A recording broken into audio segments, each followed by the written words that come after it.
Canal Escute Áudio Novel. Se inscreva. Novel Teoria Fanfic. Fanfic One Piece, Demônio de Asas Negras. Capítulo 11. A primeira opção é se alistar diretamente na Marinha. Nós lhe daremos a patente de contra-almirante. Acredito na sua força e potencial. No entanto, mesmo tendo se mostrado confiável, você provavelmente ficará sob observação por um tempo. Afinal, apesar de seus alvos serem piratas implacáveis, você ainda é jovem e estamos preocupados que você possa se perder no ciclo de violência. A segunda opção é se juntar ao campo de treinamento de recrutas dos fuzileiros navais. Não abriremos uma exceção e permitiremos que você entre diretamente no programa de treinamento de elite, sob a tutela de Garp, minha e até de vários almirantes. Assim que dominar seus poderes e se formar, você receberá o posto de contra-almirante ou até mesmo vice-almirante. Então, qual é a sua decisão? Gion se surpreendeu com a oferta generosa, mas também reconheceu sua justificativa. Uma Akuma no Mi zoomítica possuía um potencial imenso, rivalizando com uma frutalogia e potencialmente levando a força de um almirante. E considerando a experiência traumática de Ian, se ele conseguisse controlar seu poder de forma eficaz, sua força mental seria excepcional. Durante a Guerra dos Supremos, Marco a Fênix enfrentou os 3 almirantes, chegando a se defender por um tempo. O próprio Sengoku possuía uma Akuma no Mi Zoan, a Ito Ito no Mi modelo, Daibutsu Fruta Humana modelo, Buda, e era atualmente o almirante da frota. Como esperado do Sengoku, o Buda, o almirante da frota Sengoku, comentou Ian, reconhecendo a natureza calculada da oferta. Sengoku havia efetivamente traçado seu caminho futuro. No entanto, Ian tinha seus próprios objetivos, embora se alinhasse ao senso de justiça dos fuzileiros navais. Caso contrário, ele poderia facilmente ter se juntado aos piratas do cabelo ruivo ou aos piratas do barba branca. Tripulações renomadas por sua lealdade e busca por sonhos, e ainda assim ter adquirido os recursos que desejava. Aqui esgrima e até mesmo Akuma no Mi, todos eles tinham indivíduos que se destacavam nessas áreas. Você me daria alguns dias para pensar? Eu te darei minha resposta quando chegarmos, respondeu Ian. Ele tinha algum interesse no programa de treinamento de elite, mas apenas antes de Zephyr formar seus Neomarines e embarcar em sua cruzada contra piratas. Zephyr era um instrutor renomado, tendo treinado muitos fuzileiros excepcionais, incluindo Aokiji, Kizaru, Akainu e até Somer. Suas habilidades de ensino eram lendárias. Ele era comparável a Jiraiya no universo Naruto, que treinou Naruto, Nagato, Conan e Aiko, indivíduos que mais tarde se tornariam grandes figuras no mundo ninja. Ironicamente, tanto Jiraiya quanto Zephyr encontraram a morte nas mãos de seus alunos, e seus corpos se perderam no mar. Muito bem. Dê-me sua resposta quando chegarmos. Nem Gion nem Sengoku ficaram surpresos com o pedido. Ambas as opções tinham suas vantagens. Uma oferecia liberdade e avanço gradual, enquanto a outra garantia status imediato, mas sob supervisão rigorosa. O tempo passou e o navio de guerra da Marinha navegou em direção ao quartel-general da Marinha através de uma rede de correntes conhecida apenas pelos fuzileiros navais. Eles entraram rapidamente na Grand Line. Na história original, Luffy se infiltrou em um navio de guerra da Marinha com a ajuda de Boa Hancock, a Imperatriz Pirata e uma Senhora da Guerra do Mar, viajando do Cinturão da Calma até Marineford, o quartel-general da Marinha, em questão de dias, cruzando efetivamente metade da Grand Line. Durante a jornada de 2 dias, Ian se absteve de perguntar sobre aqui. Primeiro, 2 dias não seriam suficientes para descobrir algo substancial. Segundo, ele estava mantendo a fachada de um náufrago que de repente ganhará poderes extraordinários, então teve que fingir ignorância. Pelo menos enquanto estivesse nos 4 mares. Entre os 4 mares, o conhecimento de aqui era raro, mas era comum na Grand Line e no Novo Mundo. Por isso, ele decidiu se informar sobre esgrima. Ele tinha alguma experiência nessa área, e a explicação de Gion confirmou suas deduções. A esgrima era dividida em 4 níveis: aura da espada, pressão da espada, intenção da espada e domínio da espada. Gion, uma mestre espadachim, havia alcançado o nível mais alto, domínio da espada, semelhante a Mihawk. Ela se concentrava na esgrima pura e sem adulteração, embora incorporasse elementos de combate corpo a corpo ao seu estilo, tornando-a ligeiramente mais versátil que Mihawk. Um dia, enquanto Ian relaxava em uma rede que ele mesmo havia criado, aproveitando a luz do sol, ainda vestido com seu traje branco esfarrapado, ocorreu um fenômeno peculiar. A luz do sol, refletida em sua pele pálida, parecia brilhar fracamente. Ele fechou os olhos verde claros, refletindo sobre suas experiências recentes e ponderando seu futuro. As marcas de lágrimas sob seus olhos, em forte contraste com seus cabelos negros, realçavam suas feições já belas. A atratividade natural de Ukiyoha era evidente, mesmo em sua forma Hollow. Uma criatura das trevas, porém banhada pela luz do sol. E então, já tomou uma decisão? Gion se aproximou dele, seu traje rosa e shorts pretos acentuando suas pernas longas e finas, seu sorriso radiante o suficiente para fazer flores murcharem de inveja. Ele não conseguia entender como ela mantinha a aparência jovial. Aos 40 ou 50 anos, ela rivalizava com Tsunade no universo Naruto, que possuía o selo Byakugou, uma técnica que lhe garantia a vitalidade da juventude. Talvez houvesse uma Akuma no Mi no mundo de One Piece com propriedades semelhantes, mas ela sem dúvida empalideceria em comparação com a tecnologia avançada das técnicas ninja. O país de Wano tinha alguns ninjas, mas suas habilidades provavelmente eram limitadas. Será que é a Akuma no Mi do Ai? Ele se lembrou do modo no Mi, que podia rebobinar a idade de uma pessoa. O timing parecia coincidir. Não precisa ter pressa. Antes de chegarmos a Marineford, precisamos fazer um desvio, respondeu Ian, erguendo a mão direita e criando um vazio negro no ar. Ele recuperou do vazio o Vivre Card de Gecko Moria e o mapa para Thriller Bark. O Vivricard pulsava fracamente atraído em direção à sua fonte, resultado dos fragmentos restantes e da presença de Moria. O Triângulo Floriano, onde Thriller Bark residia, ficava relativamente perto de Marineford. Na história original, os Chapéus de Palha navegaram diretamente de Thriller Bark para o arquipélago de Sabaldi, e o arquipélago de Sabaldi era adjacente a Marineford. O Mar do Sul e o Mar do Leste também eram mares vizinhos, então a distância entre Thriller Bark e Marineford não poderia ser muito grande. Não percebi que sua Akuma no Mi também possuía habilidades espaciais, comentou Gion, surpreso. Não é muito potente. Só consigo armazenar objetos pequenos. Não é páreo para uma capacidade espacial dedicada. Ian explicou. Os Garganta, vazios negros criados por Olos e Arrancar para viajar entre dimensões, eram semelhantes aos Senkaimon usados pelos Shinigamis.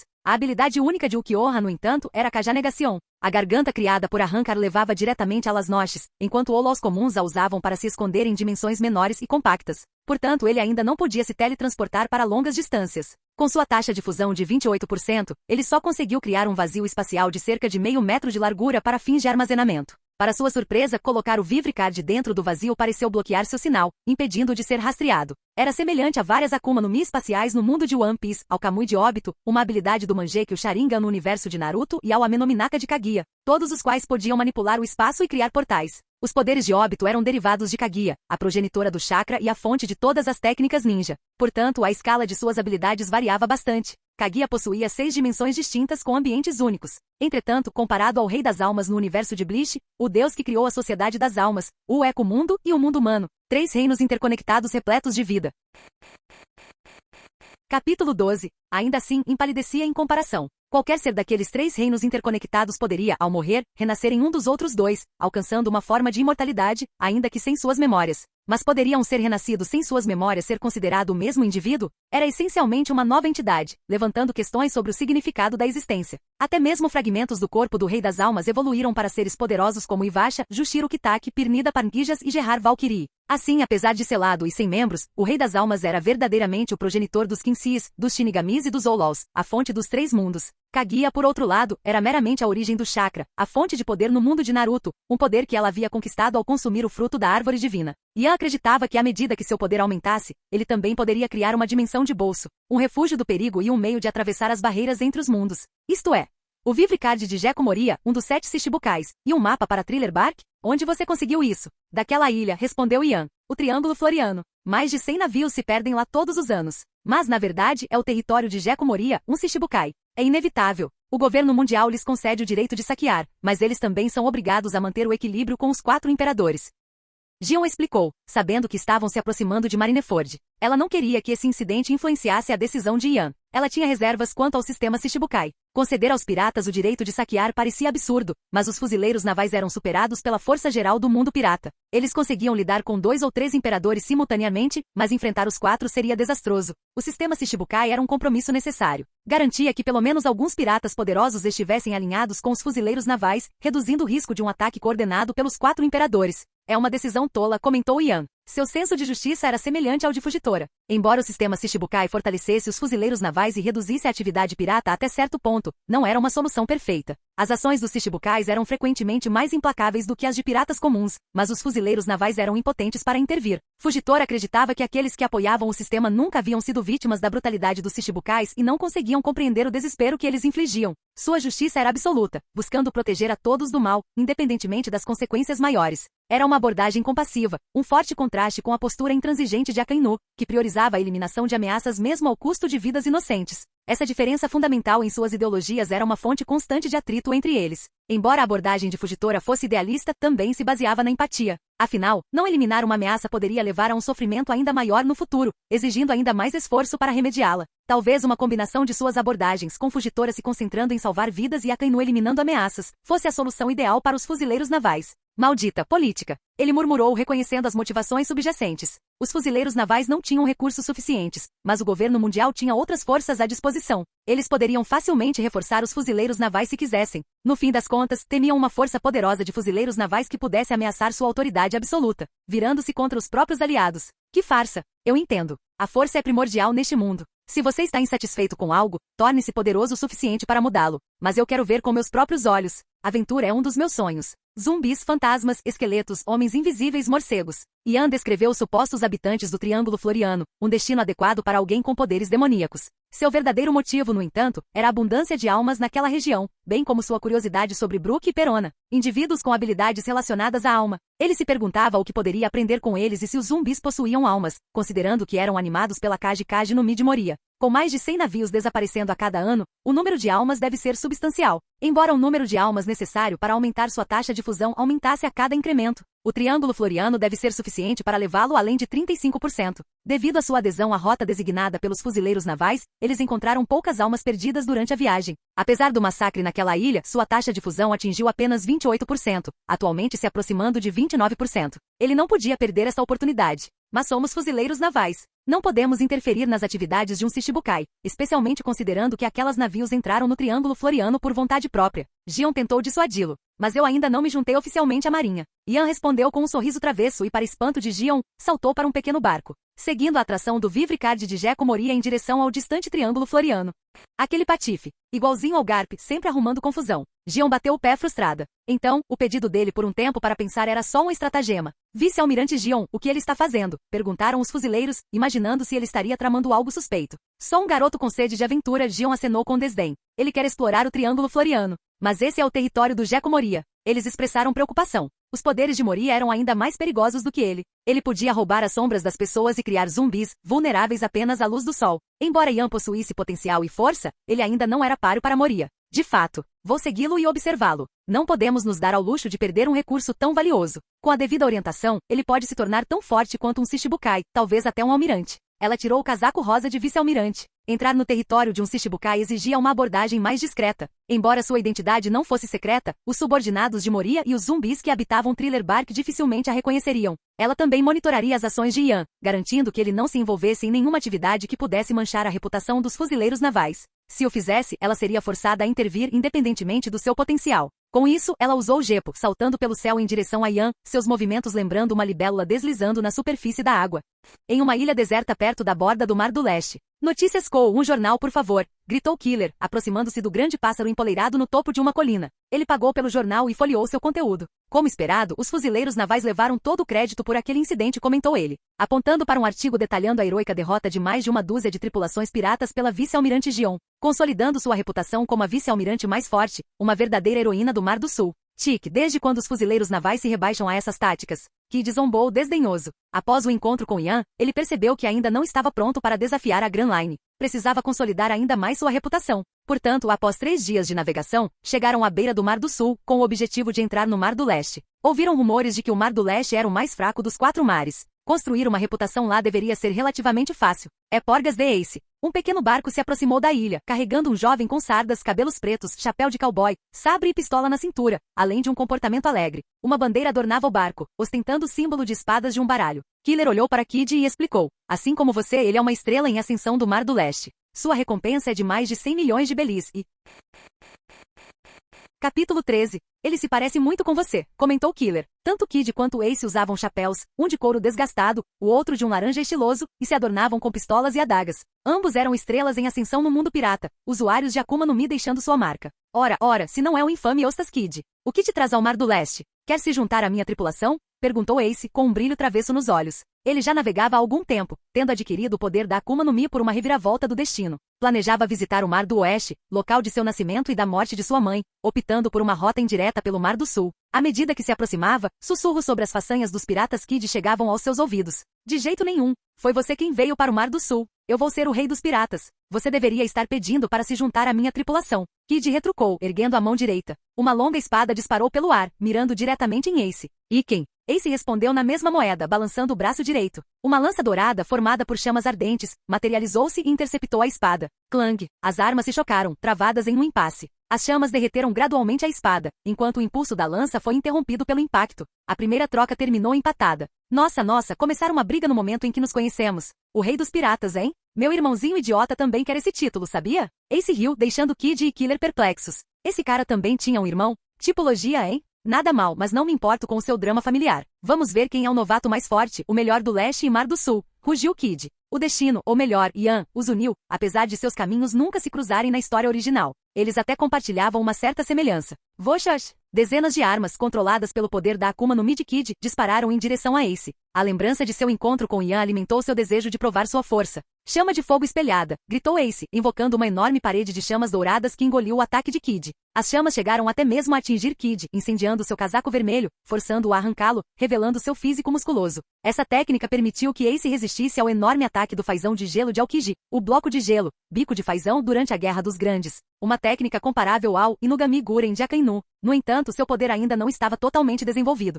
Ele ainda não havia dominado o Intei, seu ataque de fogo supremo, comparável ao Bolha de Tremor, do Barba Branca e ao Ryuzei Kazan de Akainu. Afinal, ele havia adquirido a Mera Mera no Mi recentemente. Droga, logias são durões, praguejou Kid. Sua sorte andava péssima ultimamente.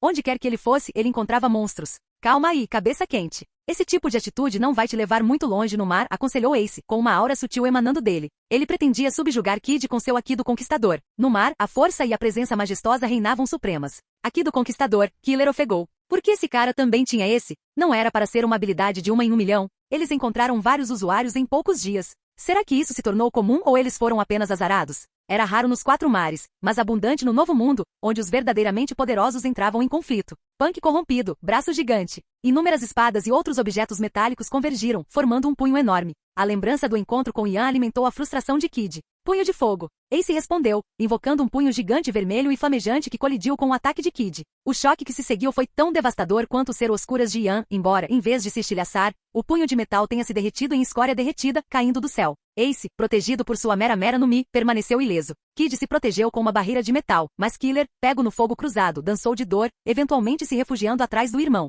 Um caso clássico de irmão mais velho briga, irmão mais novo sofre. Droga! Quem disse que o Mar do Leste é o mar mais fraco? Vou acabar com ele até deixá-lo sem sentido, rugiu Kid. Cada pirata que ele encontrava era uma aberração da natureza. Ele se parecia com Shiki, ambos ostentando casacos extravagantes e possuindo poderosas frutas do diabo para Messia. Ambos também perderiam membros. Se o destino se desenrolasse como na história original, ele, Luffy e Law se tornariam Roger, Barba Branca e Shiki da nova geração. Mais fraco? É porque meu velho mantém as coisas em paz aqui. O Mar do Leste é um símbolo de paz. Mas mesmo assim produziu algumas das figuras mais fortes do mundo. Golden Roger, o rei dos piratas. Garp, o herói dos fuzileiros navais. E Dragon, o líder do exército revolucionário. Nenhum deles é fraco. Ace explicou enquanto folhas em chamas passavam por ele, inflamadas pelas chamas. A vontade do fogo não se extinguia facilmente. Entendo, murmurou Killer, como se finalmente entendesse. Ao contrário do irmão, ele não estava cego pela arrogância. Se não quer se juntar à minha tripulação, reúna a sua. A traição é uma ameaça constante no mar, mas é importante ter aliados confiáveis, aconselhou Ace. Até Yonkou, como Shanks e Barba Branca, tinha tripulações para apoiá-los.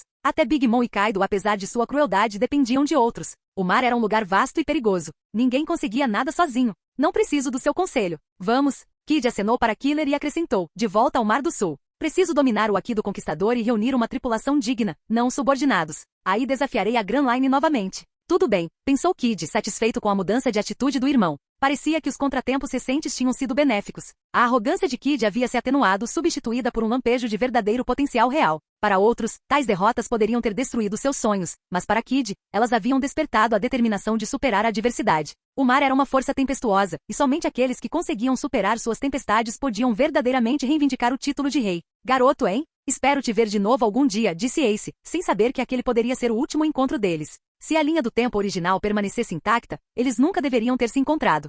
Enquanto isso, Ian, tendo alterado o curso dos acontecimentos, navegou por uma densa neblina em um pequeno barco, usando suas habilidades de detecção de alma para escanear a área ao redor. Ele pretendia localizar Brook antes de se aventurar em Thriller Bark. Ele planejava confrontar Perona, Gecko Moria e seu exército de zumbis. Ele havia detectado uma grande concentração de almas no Triângulo Floriano, mais do que suficiente para alimentar seu poder. Mais de 100 navios desapareciam no Triângulo Floriano a cada ano. Não era exagero. Logo, ele detectou uma alma antiga, porém notavelmente forte. Tinha que ser Brook. A Yumi Yumi no Mi lhe concederá uma forma única de imortalidade. Sua alma podia até mesmo deixar seu corpo esquelético, e enquanto seus ossos permanecessem intactos, ele poderia, teoricamente, viver para sempre. Os tênues acordes musicais flutuavam pela neblina. Ele reconheceu a melodia instantaneamente. Bink Sak, uma canção que Brook costumava tocar em homenagem aos seus antigos companheiros de tripulação dos piratas Rumbar e Labon, a baleia gigante. No entanto, Moria havia roubado a sombra de Brook, tornando-o vulnerável à luz do sol e confinando-o às sombras. Ele estava à deriva há décadas. Seguindo o farol da alma de Brook e a melodia triste de seu violino, Ian localizou facilmente um navio em ruínas.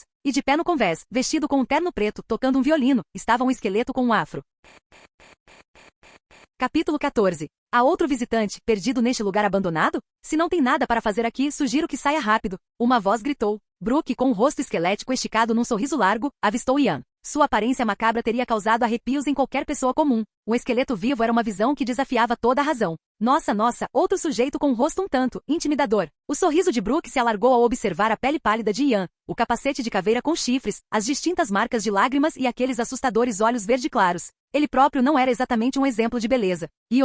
Parece que somos almas gêmeas. Ele riu, aliviado. Os dois, um demônio e um esqueleto, estavam frente a frente, suas órbitas verdes e vazias travadas em uma troca silenciosa.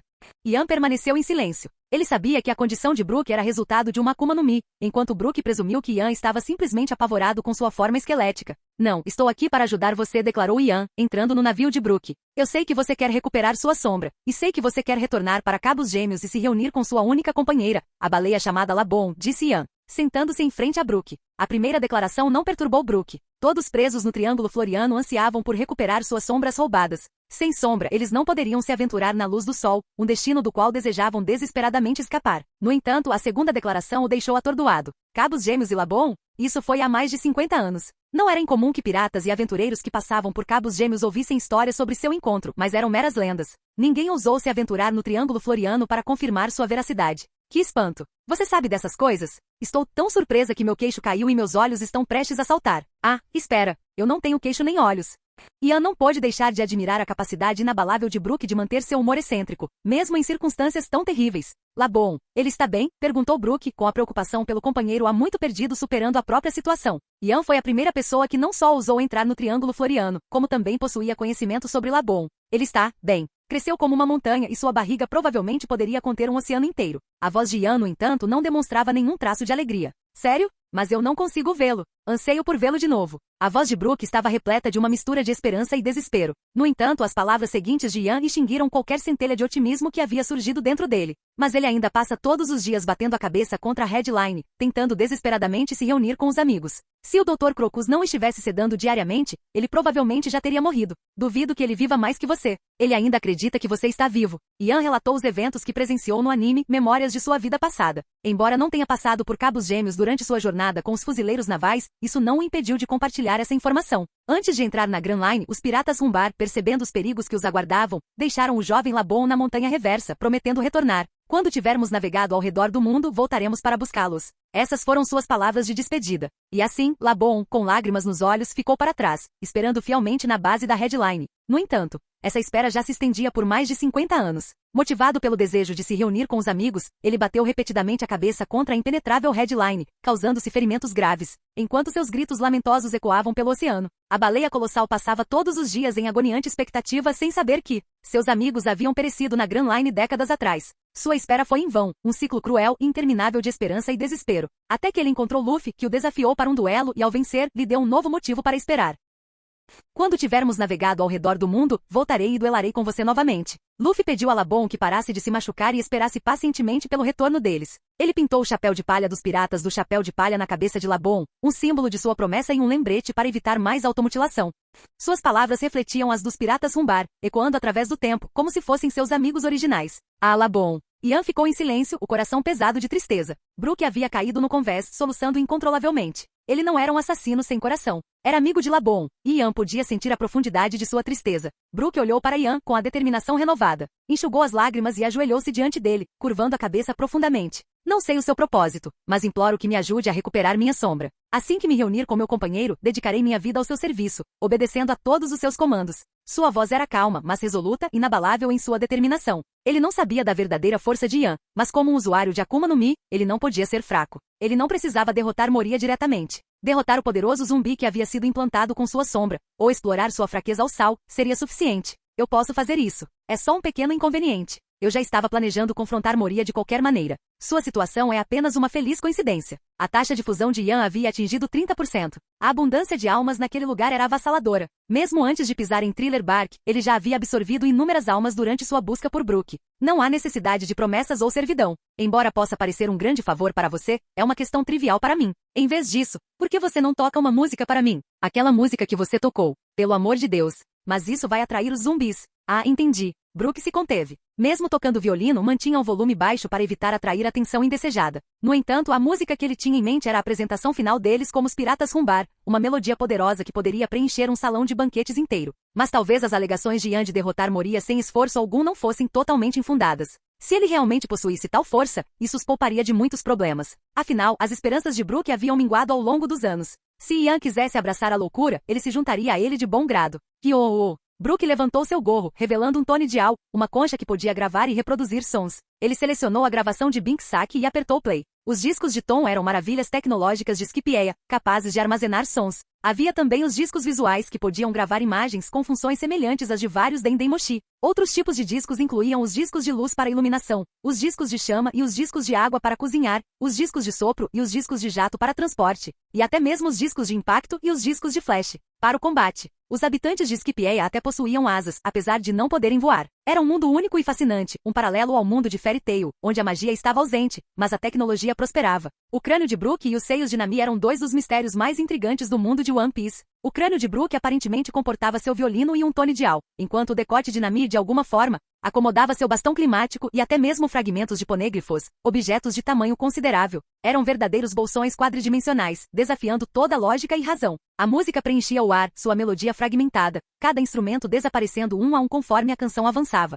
Era uma melodia sombria e melancólica que facilmente desencorajaria aqueles sem paciência. No entanto, Ian ouvia atentamente com a expressão imutável. Os piratas Rumbar encontraram um navio inimigo no Triângulo Floriano e foram atacados com armas envenenadas. Seu médico sucumbiu ao veneno primeiro, e os membros restantes da tripulação, incluindo Brook, realizaram um último concerto antes de sucumbirem ao seu destino. Brook foi o último a morrer, testemunhando o desaparecimento gradual de seus companheiros, enquanto a solidão e o medo da morte iminente pesavam sobre ele. Ele havia consumido a Yumi Yumi no Mi, a fruta da reanimação, antes de morrer, mas seus poderes só foram ativados quando sua alma deixou o corpo. Os piratas Rumbar o incumbiram de gravar sua última canção, Bink Sak, para entregar a Labon, seu companheiro que os aguardava em Cabos Gêmeos, do outro lado da Grand Line. No entanto, quando sua alma retornou do submundo e tentou encontrar seu corpo, ele se perdeu na densa névoa do Triângulo Floriano por um ano inteiro. Quando encontrou seu corpo, ele já havia se decomposto, restando apenas um esqueleto. Essa era a cruel realidade da Grand Line. Ele foi forçado a viver como um esqueleto, enterrando os restos mortais de seus companheiros, suportando décadas de solidão. Então, o destino lhe desferiu outro golpe cruel quando ele encontrou o Gecko Moria e teve sua sombra roubada. Ele estava fraco demais para resistir, e assim outra década se passou, elevando seu tempo total como esqueleto para quase 50 anos. Durante esse tempo, Ian usou suas habilidades de detecção de alma para observar a alma de Brook, notando uma anomalia peculiar. Sua alma era incrivelmente densa e ancestral, mas seu poder era apenas ligeiramente superior ao de um humano comum. Era como se uma regra estivesse em vigor, impedindo sua alma de se dissipar completamente. Durante sua busca de um ano por seu corpo, sua alma vinha se deteriorando constantemente, e Ian percebeu que se não o tivesse encontrado a tempo, sua alma teria desaparecido completamente. No entanto, ao retornar ao seu corpo, a deterioração havia cessado, concedendo-lhe uma forma de imortalidade. Era classificada como uma Akuma no Mi do tipo Paramecia, mas seus efeitos se assemelhavam a uma habilidade temporal, uma estase localizada que afetava apenas a ele. Ele ainda podia ser facilmente derrotado e até morto, e seus poderes só eram ativados após sua morte. A Ouro no Mi de Perona, a fruta Oca Oca, também permitia que sua alma deixasse seu corpo, mas não lhe concedia imortalidade. Ela não precisava morrer para ativar seus poderes. Ambas as frutas do diabo tinham suas vantagens únicas. Os fantasmas de Perona podiam ser considerados manifestações do diabo de sua fruta do diabo. Portanto, absorver a alma de Brook poderia ser equivalente a absorver as almas de mais de uma dúzia de indivíduos comuns e adquirir a capacidade de ressuscitar uma vez após a morte. No entanto, Ian não estava preocupado. Quando ele se tornasse poderoso o suficiente, ninguém seria capaz de matá-lo. Além disso, Olols e Shinigamis já possuíam vidas incrivelmente longas, beirando a imortalidade. Parece que eles chegaram. Eles se viraram para as figuras que se aproximavam. Durante a conversa, foram se aproximando gradualmente de Thriller Bark. Ao passarem pelos enormes portões demoníacos e pisarem na ilha, centenas de soldados zumbis o cercavam, com formas grotescas e perturbadoras. Alguns eram amálgamas bizarros de diferentes características animais, enquanto outros mantinham uma aparência humanoide, embora nenhum fosse verdadeiramente humano. Eram, em sua maioria, zumbis animais e soldados. Não era surpresa que houvesse zumbis, já que estes estavam confinados na mansão de Moria, espreitando entre pinturas, tapetes e outras decorações, esperando para assustar visitantes desavisados. Liderando a horda de zumbis havia uma figura familiar, trajando um kimono, o cabelo preso em um coque e uma katana primorosamente trabalhada, a Shuzui, presa na faixa. Sua identidade era inconfundível, o lendário samurai do país de Wano. Ryuma, o exterminador de dragões, e seu bem mais precioso, a Shuzui, uma das 21 espadas de grande grau.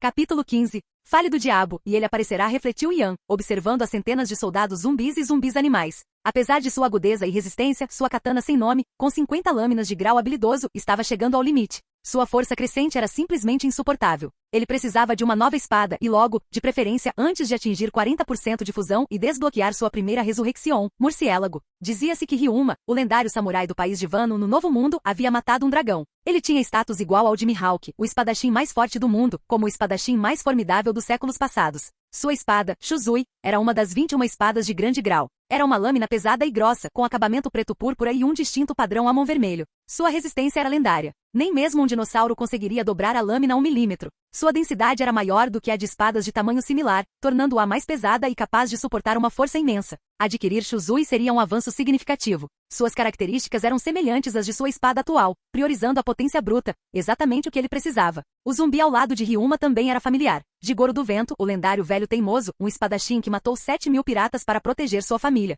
Isso aconteceu 3 anos antes da chegada dos Chapéus de Palha. Nem os piratas rolantes nem Lola, a filha fugitiva da Big Mom, haviam aparecido. A maioria dos zumbis famosos ainda estava ausente. Portanto, Jigoro não empunhava 3 espadas, mas ainda segurava 2, claramente um espadachim que empunhava 2 espadas. Tem certeza disso, Sr. Yan? Perguntou Brook, nervoso. Ele não estava confiante nas chances deles. Até Jigoro era um oponente difícil. Sua recompensa em vida havia sido de 38 milhões de belis. Mesmo como zumbi, com sua força significativamente reduzida, ele não deveria ser subestimado. Vai ficar tudo bem, respondeu Yan casualmente. A força atual de Ryuma era provavelmente comparável à de um pirata com uma recompensa de 200 a 300 milhões de belis. Com sua taxa de fusão de 30%, Yan poderia rivalizar com um pirata de 500 milhões de belis, superando Moria em poder. Além disso, Thriller Bark estava cheio de almas, aumentando constantemente sua força. Brook ficou atordoado. Apenas bem. No momento seguinte, ele entendeu. Voxas! Uma aura avassaladora irrompeu de Yan, fazendo com que os zumbis que se aproximavam caíssem no chão, deixando apenas Ryuma e Jigoro de pé. Ele aprenderá a controlar a direção de sua pressão espiritual, concentrando sua intensidade em vez de liberá-la em todas as direções. Isso maximizava sua eficácia e minimizava os danos colaterais. No entanto, ele ainda não conseguia impedir completamente seus efeitos dentro de um determinado raio. Portanto, Brook, que estava ao lado dele, permaneceu ileso, enquanto os zumbis na frente dele suportaram todo o peso do seu poder. Embora pudesse facilmente despachar os soldados zumbis mais fracos com um único golpe, golpeá-los centenas de vezes seria tedioso. Ele preferia eficiência. Se ele tivesse liberado sua pressão espiritual em todas as direções como fizera antes, mais zumbis poderiam ter sobrevivido. Ele também poderia ter usado rajadas de cero, mas esses eram recursos limitados. Em seu nível atual, ele só conseguia desferir cerca de uma dúzia de poderosos ataques de espada. Mesmo Mihawk, o espadachim mais forte do mundo, raramente recorria a golpes excessivos em batalha. Primeiro, a pressão de sua espada era avassaladoramente poderosa.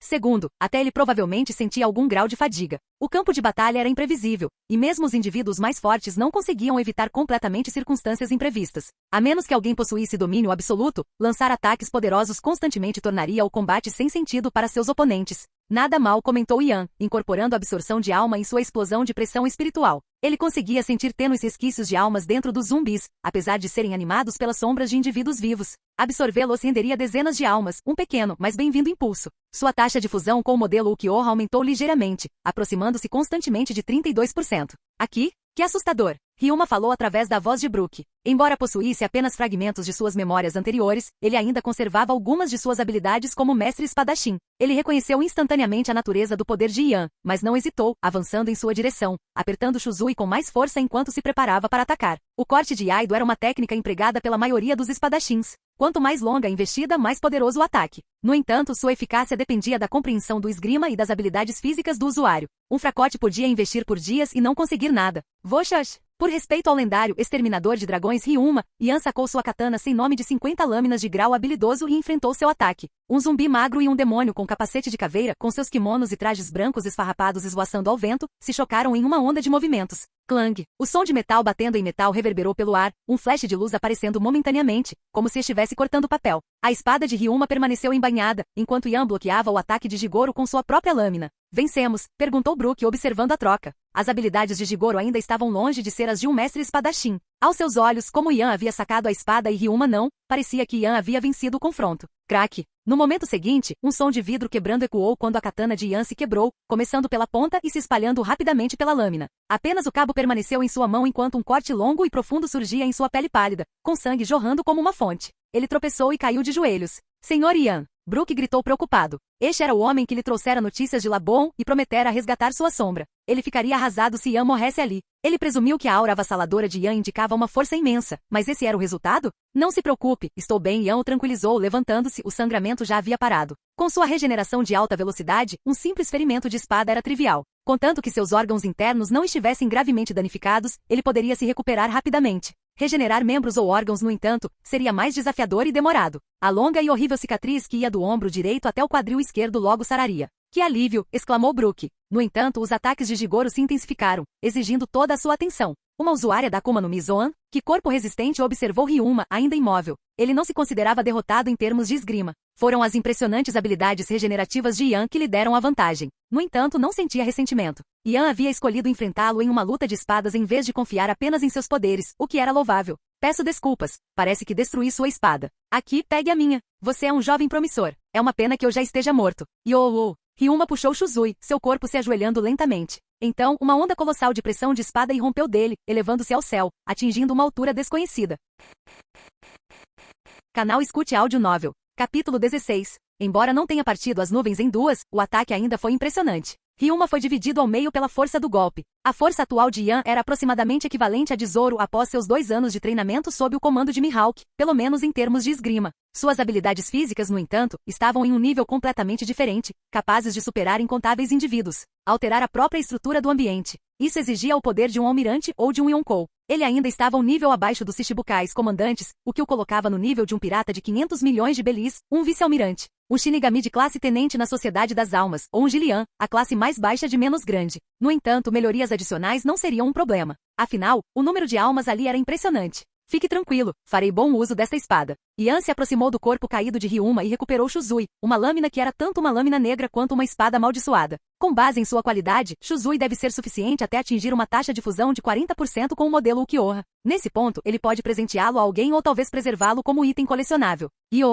Minha sombra finalmente retornou. Enquanto Ian derrotava Ryuma, uma sombra se desprendeu do corpo do samurai e pairou a seus pés, sua voz repleta de alegria e alívio. Agora, ele finalmente poderia deixar Thriller Bark e viajar para a Montanha Reversa, nos Cabos Gêmeos, para se reunir com Labon. Ele tocaria Binks, saque a última música dos Piratas Rumbar, para seu querido amigo. A ideia de Labon batendo repetidamente a cabeça contra a headline, com o crânio coberto de cicatrizes, trouxe uma pontada de tristeza ao coração de Brook. Ele havia suportado imenso sofrimento. Seus companheiros de tripulação pereceram, vítimas de traição, e ele próprio se tornará um esqueleto vivo. Após enterrar seus restos mortais, sua sombra fora roubada por Gekko Moria, forçado a vagar na escuridão perpétua, incapaz de encarar a luz do sol, constantemente fugindo para salvar sua vida. Ele havia ficado preso em Thriller Bark por 50 anos. Ele não estava sozinho. Piratas e aventureiros escondidos nas sombras por toda a ilha se alegraram, oferecendo sua gratidão ao guerreiro que havia derrotado seus algozes zumbis. Esqueci, não tenho coração! Exclamou ele, sua excitação alimentando uma explosão de força enquanto liberava um vínculo de andorinha em Yavan, derrotando o teimoso samurai. Jigoro do Vento. Obrigado, Sr. Ian. Ele fez uma profunda reverência num ângulo de 45 graus, seu gesto característico, deixando Ian sem palavras. Não é nada. Eu já estava aqui para lidar com Moria. Além disso, derrotei o zumbi que tinha sua sombra implantada nele e ganhei esta espada renomada, Shuzui. Considere uma troca justa. Mesmo assim, sou profundamente grato. Brook permaneceu curvado com a cabeça baixa.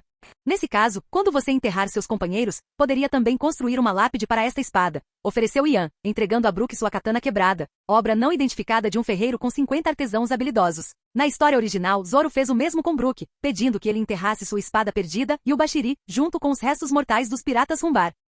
E o Bashiri, uma espada que lhe fora confiada por um bondoso lojista em Logeton, a cidade onde Golden Roger nasceu e foi executado, conhecida como o princípio e o fim, e o ponto de partida da grande era dos piratas. O lojista pretendia inicialmente enganar Zoro para que comprasse a espada amaldiçoada, Sandai Kitetsu, que trouxera infortúnio aos seus antigos donos. No entanto, ele ficou impressionado com o espírito e a ambição de Zoro, que não apenas abriu mão da taxa por Sandai Kitetsu, mas também lhe presenteou com sua herança de família. E o Bashiri. Seria um prazer. Brook repetiu as palavras anteriores de Ian, mas enquanto as de Ian tinham sido casuais, as de Brook carregavam sinceridade genuína. De fato, uma lâmina digna. Como esperado do Tesouro Nacional de Wano. Ian sacou a Shuzui, testando seu peso na mão. Era mais pesada do que uma katana comum. Seu comprimento era relativamente padrão, mas sua lâmina era grossa e resistente, apresentando um amon, linha de têmpera, áspero e irregular e uma tonalidade preto-púrpura. Serrilhadas vermelhas adornavam sua superfície, conferindo-lhe uma aparência afiada e polida. Ela tinha uma semelhança impressionante com sua katana quebrada anterior, ambas projetadas para durabilidade e maior poder de corte. Incrivelmente resistente.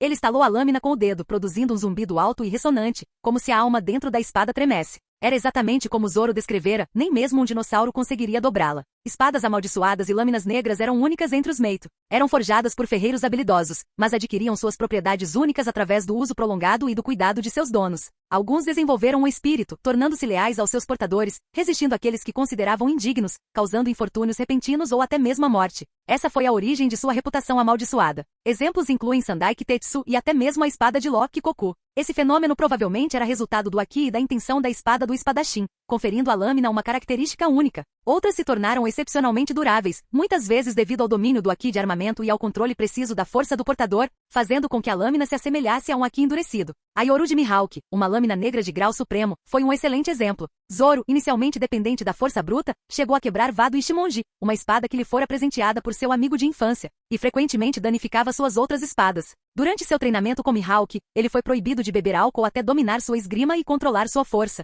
Foi um período difícil para o grande bebedor, mesmo com a promessa de adquirir uma habilidade incrível com a espada. Yan enfrentou um desafio semelhante. Canalizar sua pressão espiritual para uma lâmina poderia potencialmente danificá-la. No entanto, ele não precisava treinar Shuzui para se tornar uma lâmina negra. Embora fosse um símbolo de maestria entre espadachins, ao atingir uma taxa de fusão de 40% com o modelo Ukiyoha, ele poderia manifestar sua própria Zanpakuto usando energia espiritual, permitindo-lhe experimentar sem consequências. Shuzui era tanto uma espada amaldiçoada quanto uma lâmina negra. Subjugar seu espírito era uma tarefa simples para ele. Como um arrancar, ele era versado em manipular almas. Com uma onda de pressão espiritual, ele facilmente assumiu o domínio sobre a lâmina, forçando-a à submissão. Ela não ousou resistir, temendo a obliteração. Um demônio empunhando uma espada amaldiçoada. Uma combinação perfeita. Vamos testar esta lâmina. Um sorriso sinistro curvou os lábios de Yan enquanto ele erguia Shuzui, sua superfície negra brilhando levemente apesar da espessura. As serrilhas vermelhas adicionando um toque de ameaça. Ele canalizou sua pressão espiritual para a lâmina e a balançou em direção a um alvo específico. Uma onda enorme de energia com vários metros de comprimento irrompeu da espada, cortando a terra e espalhando poeira e detritos.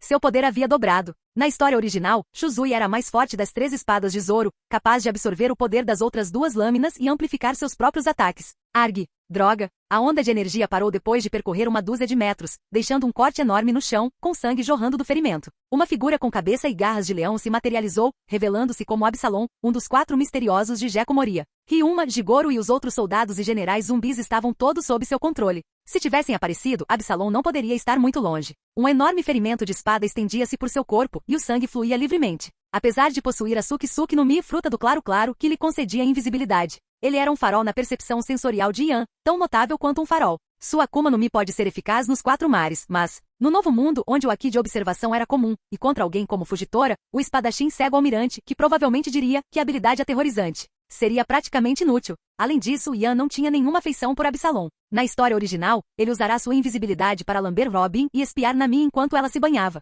Portanto, ao sentir sua presença, Yan desencadeou um ataque rápido e implacável.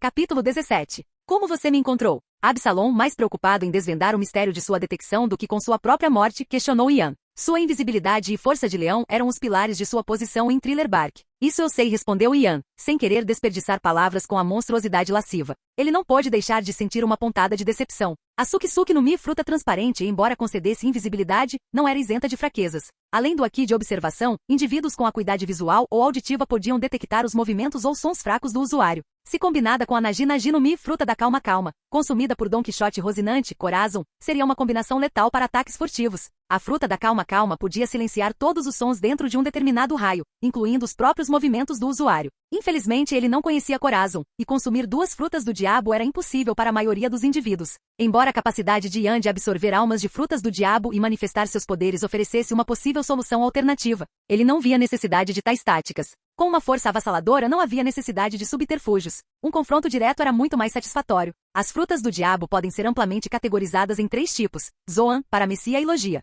Dentro dessas categorias, certas frutas exibiam efeitos sinérgicos quando usadas em combinação, enquanto outras eram contra-ataques naturais ou possuíam relações hierárquicas. Por exemplo, a Ii no Mi, fruta gelo e a Magu no Mi eram contadores naturais, representando gelo e magma, respectivamente. A Doa no Mi, fruta porta e a Shiro no Mi, fruta castelo, ofereciam controle sobre portais e fortificações, agindo como contadores e habilidades complementares. Similarmente, a Bari no Mi, fruta barreira, e várias frutas do diabo baseadas em corte, como a Ana no Mi, fruta flor, eram contadores naturais. representando defesa e ataque. A pica-pica no Mi, fruta brilho-brilho, e a Yami-Yami no Mi, fruta escuro-escuro, eram forças poderosas e contrárias, representando luz e escuridão. A Noro-Noro no Mi, fruta lento-lento, podia desacelerar até os indivíduos mais rápidos, incluindo a própria luz. A Bara-Bara no Mi, fruta corta-corta, e a Op-Op no Mi, que concediam controle sobre fragmentação e manipulação cirúrgica, respectivamente, exibiam uma relação hierárquica, com esta última possuindo maior controle e versatilidade. Da mesma forma, cortar, perfurar e restringir frutas do diabo, como a Itu-Itu no Mi, fruta corda-corda, a Toge-Toge no Mi, fruta espinho-espinho, a Bunny-Bunny no Mi, fruta primavera-primavera, e a Mi-Ami no Mi, fruta rede-rede, eram consideradas subordinadas a Buki-Buki no Mi, fruta braços-braços, que podia transformar qualquer parte do corpo do usuário em armas. A Beta-Beta no Mi, fruta pegajosa-pegajosa, a Ava-Ava no Mi, fruta bolha-bolha, a Mochi-Mochi no Mi e várias outras frutas do diabo relacionadas a substâncias também eram consideradas subordinadas a Kushi-Kushi no Mi, fruta boca-boca, que garantia a habilidade de criar e manipular qualquer substância consumida pelo usuário. O Yumi no Mi, fruta reviver, de Brook, e o Ouro no Mi, fruta Oca-Oca, de Perona, ambos relacionados a almas e espíritos. Eram considerados subordinados ao Soru no Mi, fruta alma-alma, de Big Mom, que podia manipular almas e tempo de vida, incluindo a habilidade de extrair almas e criar seres sencientes. As frutas do Diabologia, que garantiam controle sobre elementos naturais, eram consideradas equivalentes à Fuva no Mi, fruta flutuante, que permitia ao usuário manipular a gravidade e levitar objetos como a habilidade de Shiki. Embora exibissem uma relação hierárquica em termos de controle, seus níveis gerais de poder eram comparáveis. Habilidades explosivas, cortantes e de absorção podiam ser consideradas subordinadas e equivalentes aos poderes da Logia, como exemplificado pela Mera no Mi, fruta chama-chama, e pela Yami no Mi, que podiam criar e manipular fogo e escuridão, respectivamente. Combinações sinérgicas de Akuma no Mi podem produzir resultados inesperados e potentes. Por exemplo, a Noro-Noro no Mi e a Pica-Pica no Mi, usadas em conjunto, podem criar ataques devastadores que causam lentidão e cegueira. A Buki-Buki no Mi e a Jiki-Jiki no Mi, fruta magnética, podem criar poderosas armas magnéticas e aumentar seu potencial destrutivo. Tais combinações podem rivalizar até mesmo com as Akuma no Mi mais poderosas individualmente. No entanto, consumir duas frutas do diabo era geralmente considerado impossível. A razão por trás da capacidade de Barba Negra de exercer múltiplos poderes de frutas do diabo permanecia um mistério. Embora Ian suspeitasse que ele tivesse um método para conseguir isso, assim como o próprio Ian. Garoto, você tem ideia de quem eu sou? Sou Absalom, um dos 4 misteriosos, subordinado de Gekko Moria, um dos 7 Shichibukais. Comando um exército de 400 soldados zumbis e possuo a Suki no Mi. Vejam, este é o meu corpo modificado, criado pelo genial cirurgião Ogbak, outro membro do quarteto misterioso e criador do nosso exército zumbi. Tenho mandíbulas de leão, capazes de esmagar qualquer coisa, pele de elefante, que me garante imensa durabilidade, e a força e ferocidade de um gorila e um urso. Com 130 quilos de puro músculo. Ele arrancou a camisa, revelando seu corpo grotesco e costurado. Ian, nada impressionado, retrucou. Se você tivesse se dedicado ao treinamento, não precisaria de todas essas modificações. Você está desperdiçando seu potencial. As habilidades físicas dos indivíduos no mundo de One Piece eram peculiares. Com treinamento dedicado, até mesmo a força física pura podia atingir níveis monstruosos, como exemplificado por Garp e Luffy. No entanto, também havia casos como o de Kuina, amiga de infância de Zoro e filha de Koshiro. Uma simples queda de um lance de escadas acabou com sua vida. Em Thriller Bark, o quarteto misterioso tinha papéis distintos. Ogbak era responsável por obter cadáveres por meio de roubos de túmulos, costurá-los e prepará-los para a implantação da sombra de Moria, criando zumbis. Absalom comandava o exército zumbi, enquanto Perona instilava medo nos inimigos. Eles eram semelhantes a Orochimaru e Kabuto no universo Naruto, que também roubavam túmulos e ressuscitavam os mortos usando a técnica Edo Tensei. No entanto, os zumbis do Edo Tensei mantiveram a maior parte de sua força original e possuíam habilidades regenerativas, enquanto os zumbis de Moria eram meras sombras de si mesmos, com suas habilidades físicas significativamente inferiores. Ambas as técnicas exigiam sacrifício humano e forçavam os indivíduos ressuscitados a obedecer aos comandos de seu invocador. No entanto, o Edo Tensei podia mudar o rumo das batalhas, enquanto os zumbis de Moria eram, na maior parte, bucha de canhão, sem cadáveres poderosos. O cadáver de Ryuma, adquirido por Moria há mais de 20 anos durante seu confronto com Kaido no país de Wano, era um excelente exemplo. Após sofrer uma derrota esmagadora e testemunhar a morte de seus companheiros de tripulação, Moria roubou o corpo de Ryuma e fugiu para o Triângulo Floriano, esperando a hora certa e reunindo um exército de zumbis. Mas ele desperdiçou o potencial de sua poderosa Akuma no Mi, falhando em desenvolvê-la plenamente. A Kaji no Mi, fruta das sombras, assim como a Bara no Mi de Bug, pode se tornar um pesadelo ao acordar. Chega de papo. Preparem-se para serem esmagados. Absalom rugiu, seu corpo desaparecendo enquanto ele ativava sua invisibilidade. Talvez fosse esse o propósito por trás de suas modificações, combinando força bruta com furtividade. Mais tarde, Barba Negra concederia a Suki no Mi a Shiryu, um mestre espadachim que, diferentemente do incompetente Absalom, conseguia esconder sua presença com eficiência, o que o tornava um assassino mortal, capaz de lançar ataque surpresa com seus golpes de espada voadora. Senhor Yan, tenha cuidado, alertou Brook, tendo vivenciado a traição de Absalom em primeira mão. No entanto, Yan poderia facilmente rastreá-lo. Dentro de sua percepção sensorial, a presença de Absalom era gritantemente óbvia. Ele sacou Shuzui e desferiu um devastador golpe de espada voadora na direção de Absalom, sem se conter desta vez. À medida que a onda de energia se dissipava, o corpo de Absalom, assim como o de Ryuma, foi partido em dois, com sangue jorrando do ferimento. Apesar da aparência zumbi e das modificações animalescas, ele ainda era humano, não um Min. Yan não pôde deixar de admirar a resiliência de Absalom, sua capacidade de suportar a dor de modificações corporais tão extensas. Por que ele não canalizou essa força de vontade para o treinamento? Com tanta determinação, ele poderia ter se tornado uma força formidável. Tentando escapar? Após derrotar Absalom, Yan rapidamente ativou sua absorção de alma, capturando uma alma transparente tentando fugir. Era o diabo dentro da Suki no Mi, invisível para indivíduos comuns. Embora ele não precisasse particularmente do poder da invisibilidade, permitir que uma Akuma no Mi andasse livremente e potencialmente caísse nas mãos erradas seria problemático. Nesse sentido, seu objetivo se alinhava com o dos fuzileiros navais.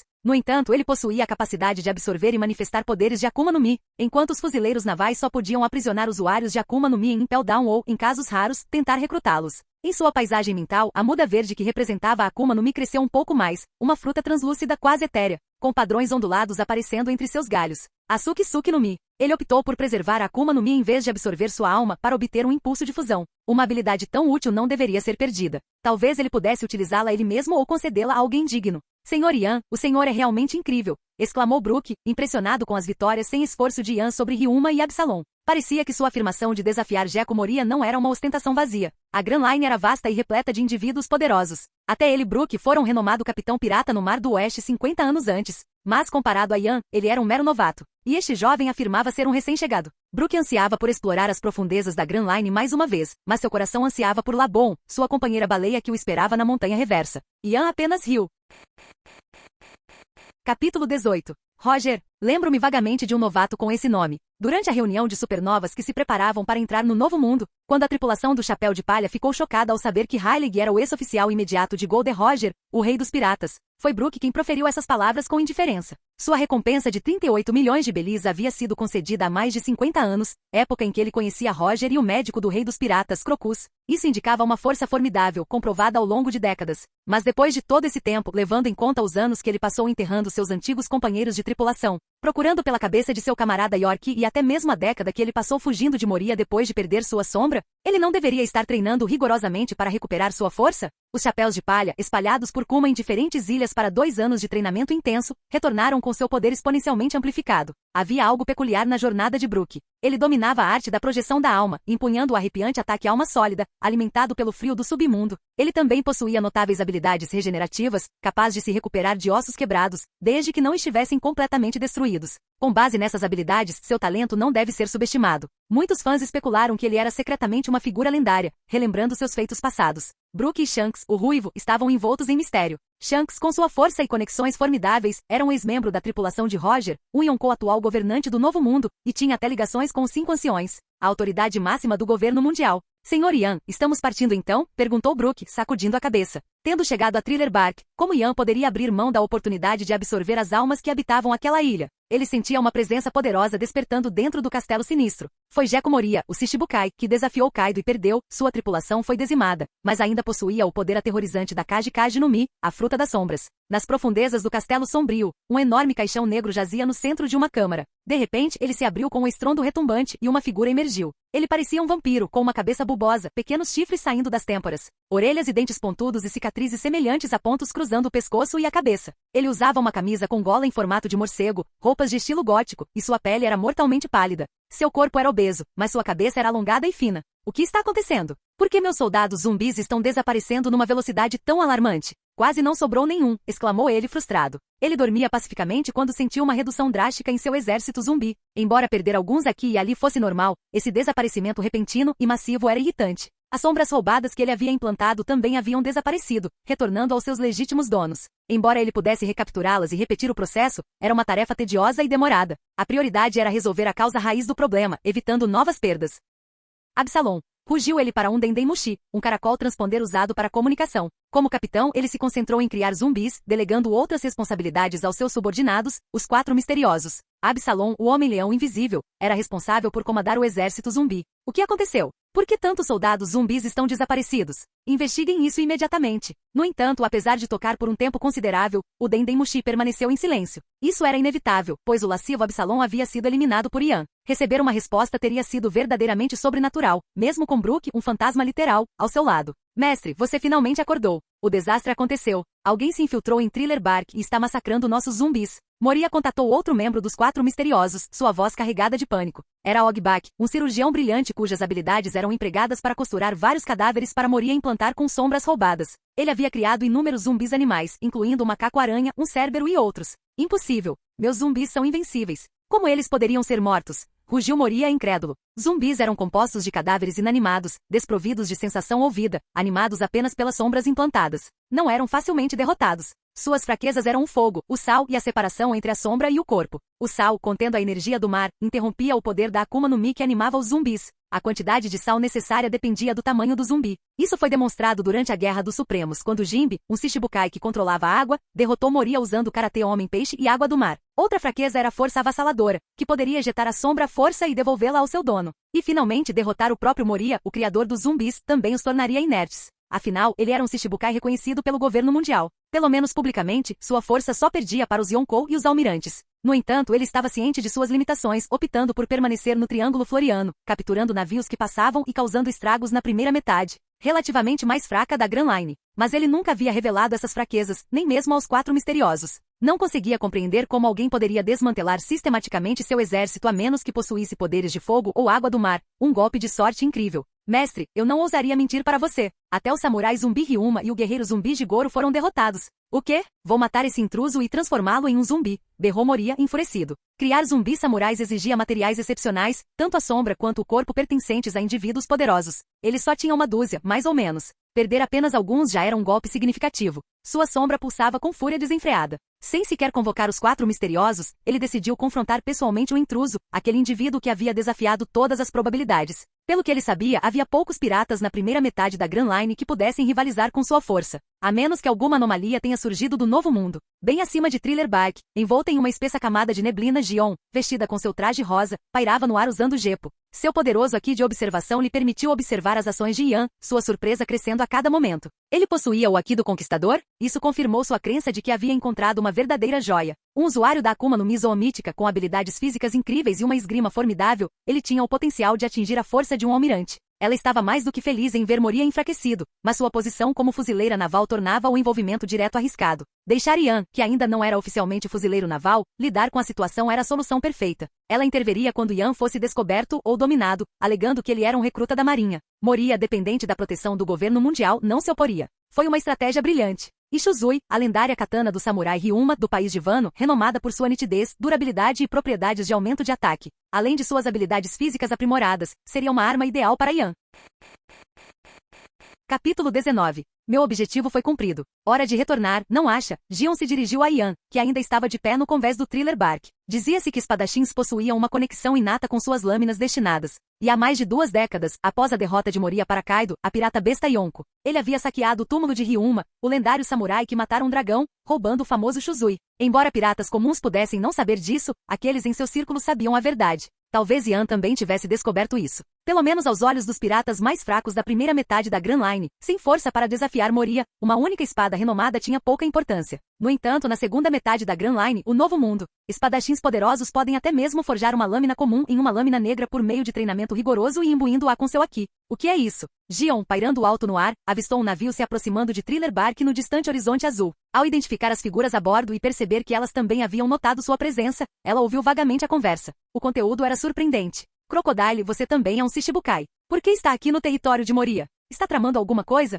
Após confirmar a identidade deles, Gion não perdeu tempo. Ela desceu rapidamente em direção ao navio, utilizando Gepo. Chefe, aquele é o território de Moria ali na frente. Vamos mesmo propor uma aliança com ele? A bordo de uma embarcação menor, Dice Bones, o imponente usuário da fruta disse, dirigiu-se a Crocodile. Claro, estamos falando de um reino inteiro. Derrubá-lo com nossas próprias forças levaria muito tempo. O lendário Plutão, uma das 3 armas ancestrais capazes de destruir ilhas inteiras com um único disparo. Duvido que ele recuse tal oferta. Com a ajuda dele, a dominação mundial estará ao nosso alcance. Quem falava era Crocodile, uma figura alta e imponente, com cabelos negros penteados para trás, uma longa cicatriz no rosto, um gancho dourado no lugar da mão esquerda e um charuto preso entre os dentes. Ele, assim como Moria era. Cada um desses piratas possuía um poder comparável ao de uma arma antiga, capaz de causar estragos em escala global. A solução de Crocodile foi adquirir uma arma antiga e desafiá-los em pé de igualdade. Se isso falhasse, ele buscaria ajuda externa. Infelizmente para ele, seu plano estava fadado ao fracasso. Na história original, a aliança nunca se materializou. Ele subestimou o trauma psicológico que Kaido infligiu a Moria, dizimando sua tripulação.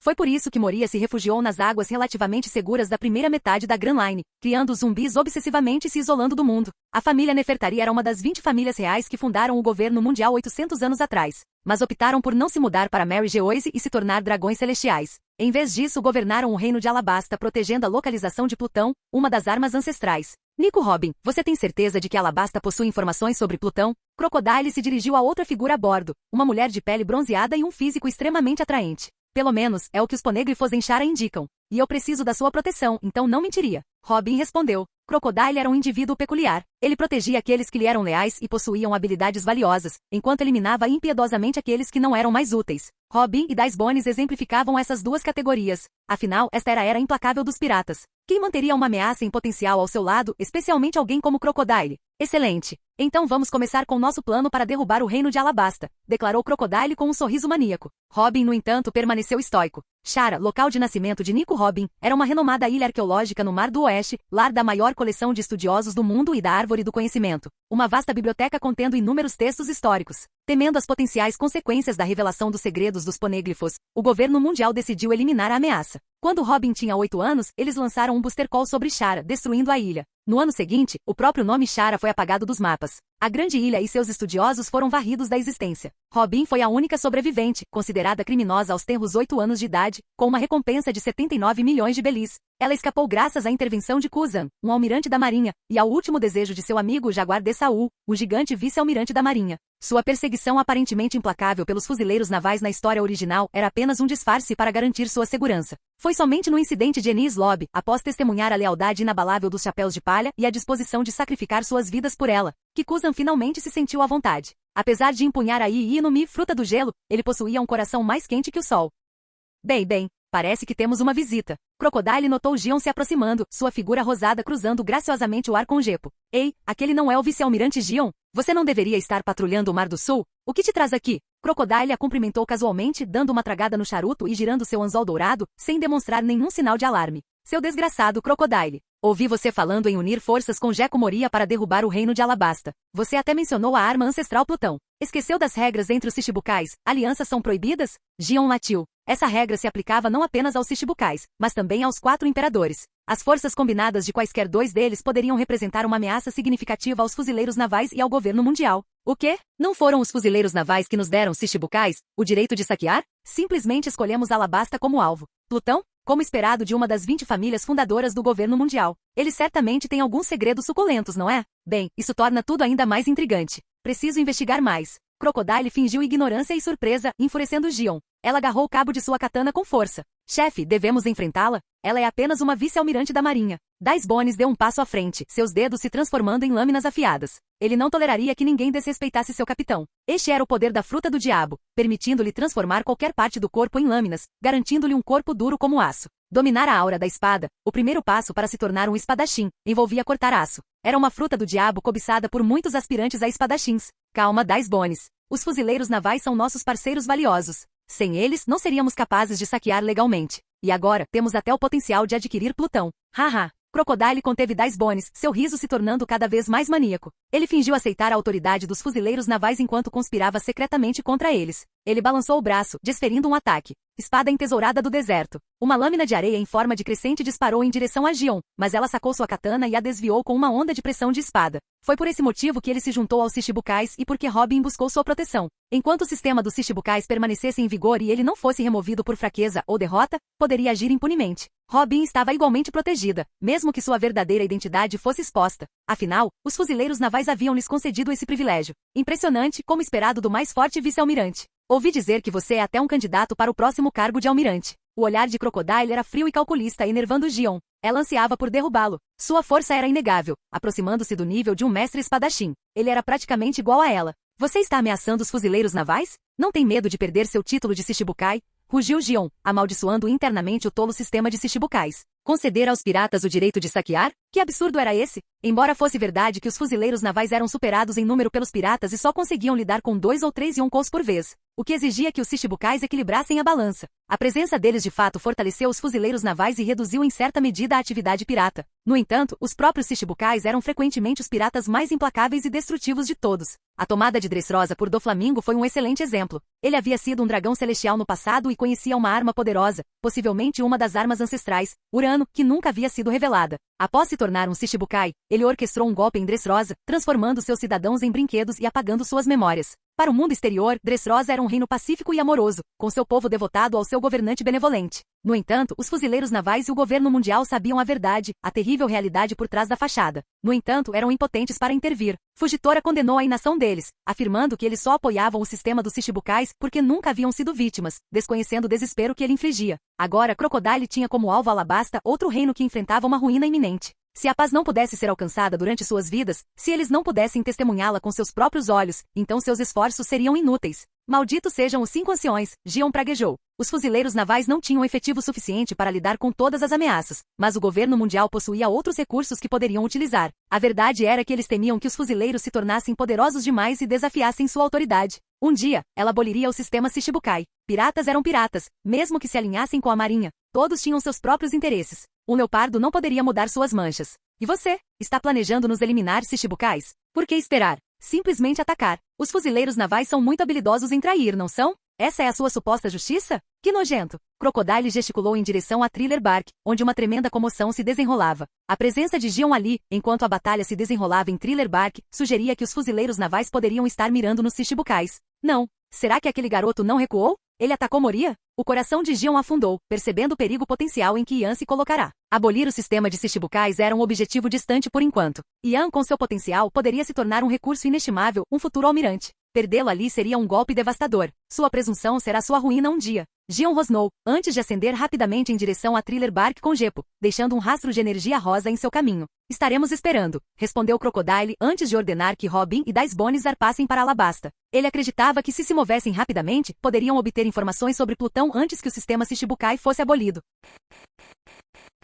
Capítulo 20. Agora que os fuzileiros estavam presentes no Thriller Bark de Gecko Moria, não era mais viável executar o ataque planejado. Que pena! Parecia que ele teria que construir seu próprio exército e organização, passo a passo, visando Alabasta e, por fim, os projetos para Plutão. Rebobinando alguns minutos. Após derrotar Absalom, o Homem Invisível com máscara de leão, e Ryuma, o lendário samurai com a espada Shuzui, Ian, agora empunhando a recém-adquirida Shuzui, não partiu imediatamente. Apenas instruiu Brook, ligeiramente abalado pelos acontecimentos, a pegar sua lâmina de grau habilidoso, quebrada e sem nome, de 50º grau, e partir. Ordenou a Brook que construísse um monte de espadas para sua antiga e amada katana, ao lado dos crânios dos piratas Rumbar. No entanto, Ian permaneceu por perto, observando a distância. Sentia um senso de responsabilidade para com seu benfeitor. Somente quando tivesse certeza de que Brook estava seguro é que se sentiria verdadeiramente à vontade. Ele manteve distância, pronto para intervir se necessário, e planejou retornar mais tarde para prestar suas homenagens no túmulo de Brook. Por enquanto, ele continuou a absorver as almas abundantes na ilha enquanto esperava a chegada de um certo indivíduo. Um verdadeiro banquete.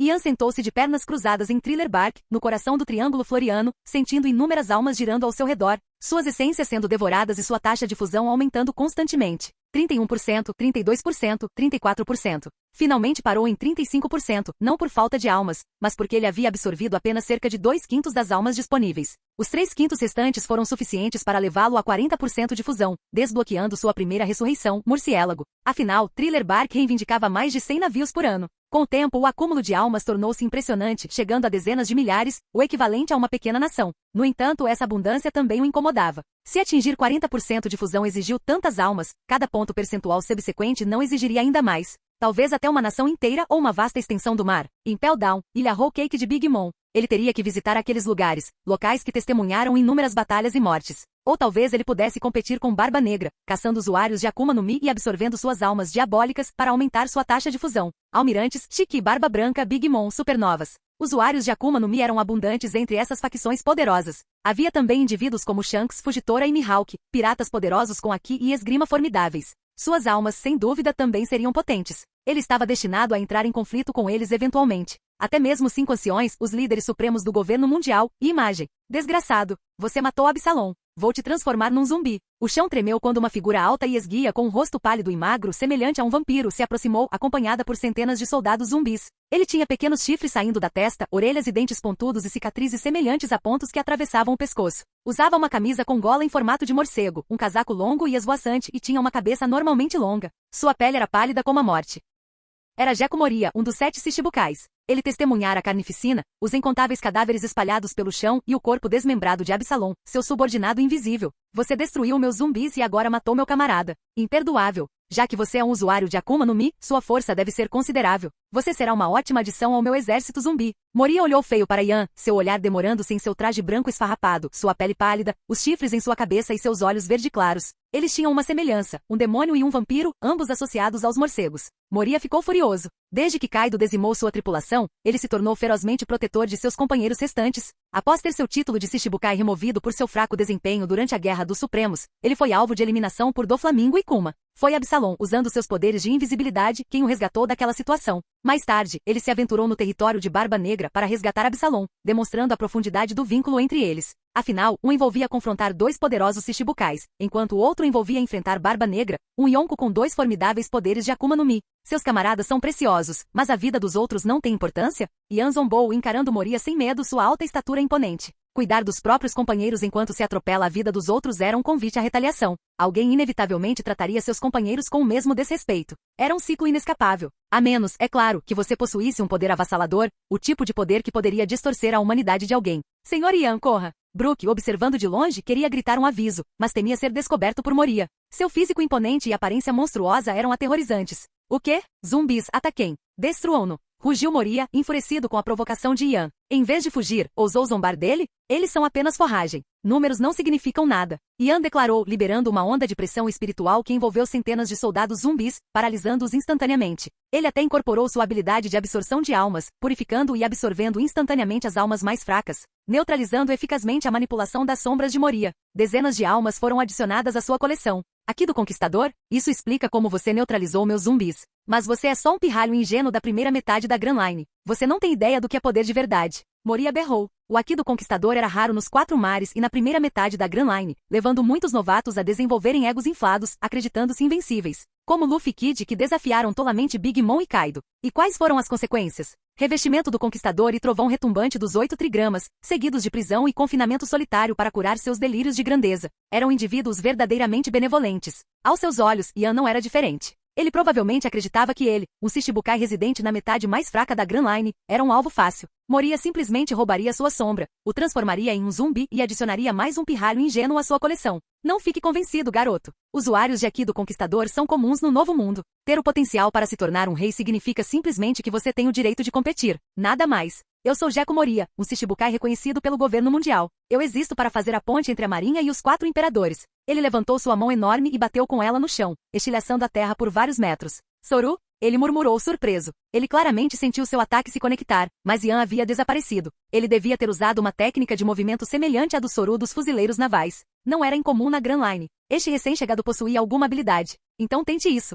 Asgard das Sombras. A enorme sombra de Moria se estendeu, parecendo ganhar vida própria, transformando-se em uma lança gigantesca que empalou o corpo de Yan. Haha. Que presunção, garoto. Moria riu loucamente, sua aparência vampiresca contribuindo para a atmosfera sinistra. Ele continuava tão presunçoso quanto sempre. Assim como quando ele desafiou Kaido, resultando na morte de toda sua tripulação. Nem todos podiam se dar ao luxo de ser tão imprudentes e ignorantes. Senhor Yan. Brook gritou alarmado, correndo em direção a Yan, preparado para enfrentar até mesmo o aterrorizante Moria. Afinal, Yan o ajudara a recuperar sua alma e trouxera notícias de Labon. Ele testemunhara em primeira mão as incríveis habilidades regenerativas de Yan. Ele acreditava que desde que não fosse um ferimento fatal, Yan poderia sobreviver. Mas o inimigo deles era realmente formidável. É só isso que você tem? É bem fraco. A voz de Yan ecoou calmamente. Não era fraco. Moria usará esse mesmo ataque para atravessar Pequeno Ars Jr., um subordinado gigante de barba branca durante a Guerra dos Supremos. E nas profundezas de Thriller Bark, Moria possuía os restos mortais de seu ancestral. Contudo, ele não os trouxe consigo desta vez. E não teria a chance de recuperá-los. Porque sua vida terminaria aqui.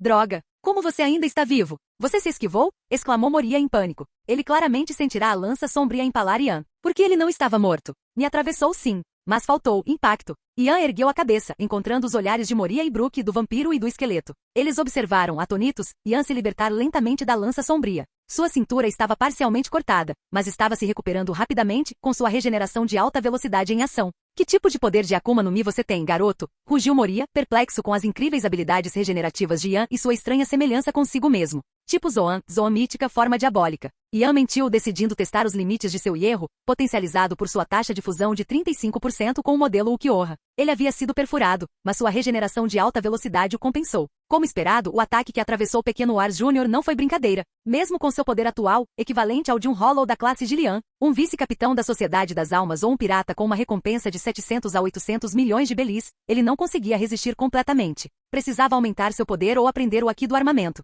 Embora não tenha feito muito efeito, ainda doeu muito, seu desgraçado. Ele rugiu para Moria. Um demônio? Mudei de ideia. Que tal se tornar meu subordinado? O desejo de matar de Moria havia desaparecido. Um demônio, um fantasma, um homem invisível, um zumbi, um vampiro, que combinação perfeita para sua equipe. Terminou de atacar? Agora é a minha vez. Ian ignorou a oferta e lançou seu contra-ataque. Só um tolo se tornaria subordinado de Moria. Ele era um recluso, afundando-se na autopiedade após a derrota para Kaido. Ele havia desperdiçado o potencial de sua Kaji no Mi.